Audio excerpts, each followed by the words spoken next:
When you think of Elvis Presley, you probably picture the glamour, right? The music, Graceland, the whole icon thing. But what if that's only half the story? What if the real story is about something called the Presley system? This powerful machine built from poverty, fueled by fame, and run by family. A machine that, believe it or not, is still very much running today. So let's pop the hood and see how it works. This quote, right here, it just nails it. The Presley saga isn't some pop culture fairy tale. No, its roots are buried deep in the struggle and insecurity of the American South. And getting a handle on that, well, that's the key to understanding everything that came next.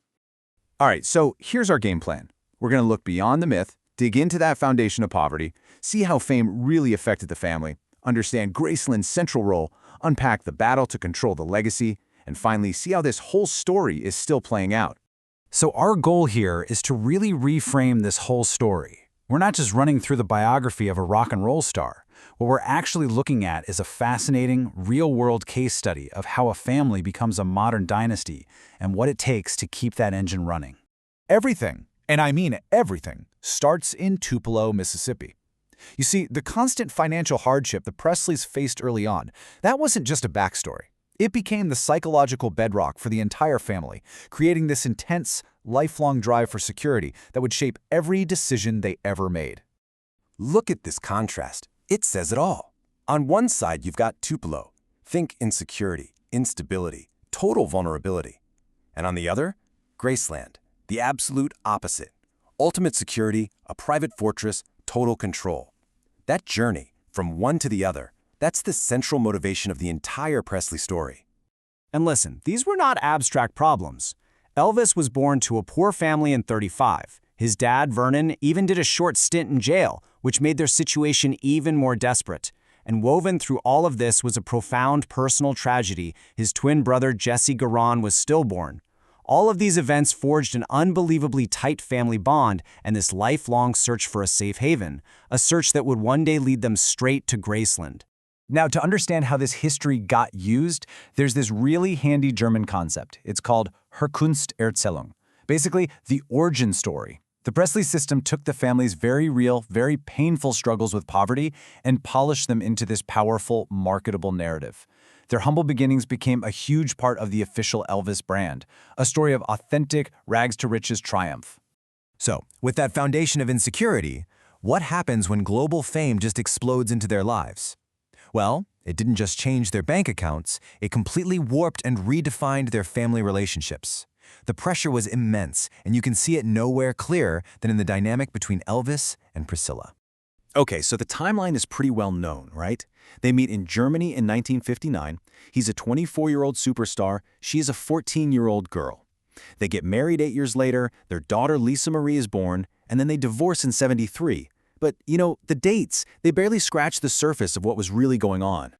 To really get it, we can use another one of these useful concepts. This one's called Macht-Asymmetry, or power asymmetry. You see, this wasn't just a romance. It was a relationship with a massive, and I mean massive, imbalance of power. You've got huge differences in age, fame, money, influence. This lens helps us see beyond a simple love story to the real structural dynamics that were at play. And born right into the middle of this incredibly complex world was Lisa Marie.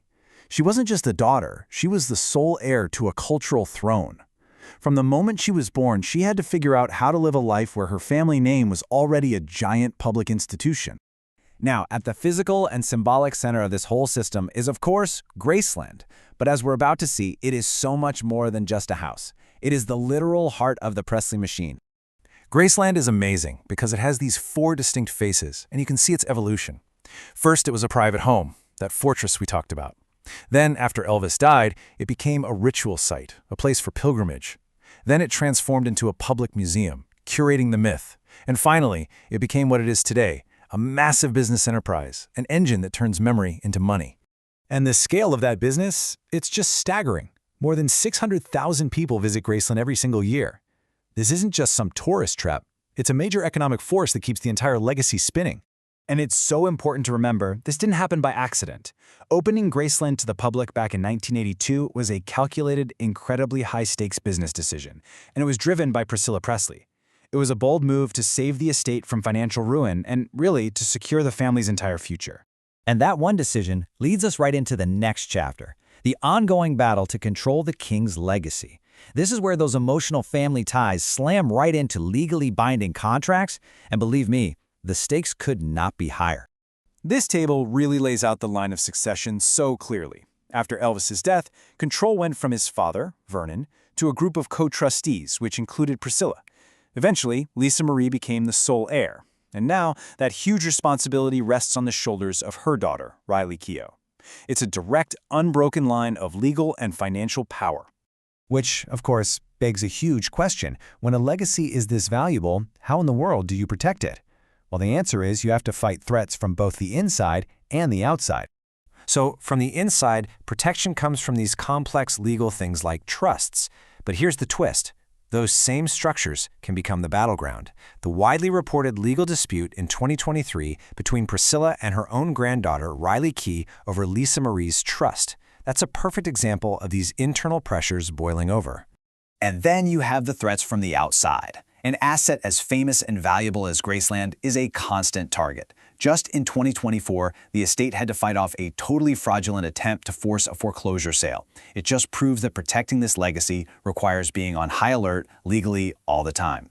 So when you put it all together, the family dynamics, the fame, the fortress of Graceland, the legal wars, it proves one thing beyond a doubt. This is not a story that ended in 1977. It is a living, breathing legacy that is still being written right now. So let's just recap the big takeaways, right? The Presley story isn't just a story, it's a system, one built from poverty, fame, and power. Within this system, family bonds are both emotional ties and legal contracts. Graceland is the powerful engine that turns memory into myth and money. And the legacy itself, it's an ongoing, constant battle for control. Ultimately, what we're really watching is this incredible dynamic dance between memory, media, and money. It's what makes the Presley family more than just a famous family. It makes them the definitive case study in how modern fame actually works. And all of that leaves us with one final, big question to chew on. When a family's private history becomes a global brand, a public commodity, who does their story actually belong to? Does it belong to the family, to the fans, or maybe to the machine that keeps it all running?